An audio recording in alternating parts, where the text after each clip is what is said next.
Stock market investors ట్రేడర్స్తో ఆడుకుంటున్న BJP government, stock మార్కెట్స్తో football ఆడుకుంటుంది government. దాదాపుగా 1.5 year నుంచి 1% కూడా మార్కెట్ పెరగలేదంటే మీరు అర్థం చేసుకోండి.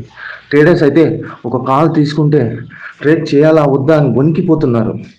చాలా కష్టపడి డబ్బులు సంపాదించి అప్పులు చేసి స్టాక్ మార్కెట్ మీద టెక్నికల్ నాలెడ్జ్, ఫండమెంటల్ నాలెడ్జ్ తెచ్చుకొని అంతకు మించి ఇండియా మీద చాలా నమ్మకంతో ఇన్వెస్ట్ అండ్ ట్రేడ్ అయితే మేము చేస్తున్నాం. కనీసం మనకి సహాయపడేలా ఒకటి కూడా చేయలేకపోవడం చాలా బాధాకరం. ఇంకా డైలీ ట్రేడింగ్ చేసే వాళ్ళు అయితే నరకం చూస్తున్నారు. ఏ అనాలిసిస్ అందని స్టాక్ మార్కెట్ గ్రాఫ్స్లా తయారైపోయినాయి.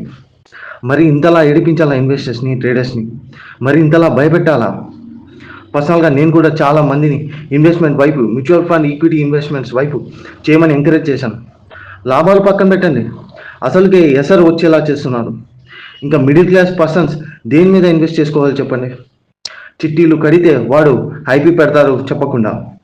మిడిల్ క్లాస్ వ్యక్తి కోర్టులు అంటూ, పోలీస్ స్టేషన్లు అంటూ తిరగలేడు, వదిలేస్తాడు డబ్బులు పోతే పోయాడు. బ్యాంక్లో వేస్తే అసలు దేనికి కూడా పనికిరాని రిటర్న్స్ వస్తున్నాయి. కానీ బ్యాంక్స్ మాత్రం అధిక ఇంట్రెస్ట్ రేట్ పర్సనల్ లోన్స్కి ఇచ్చి డబ్బులు సంపాదించుకుంటున్నారు. మరి మిడిల్ క్లాస్ ఆవేదన ఎవరు అర్థం చేసుకుంటారు?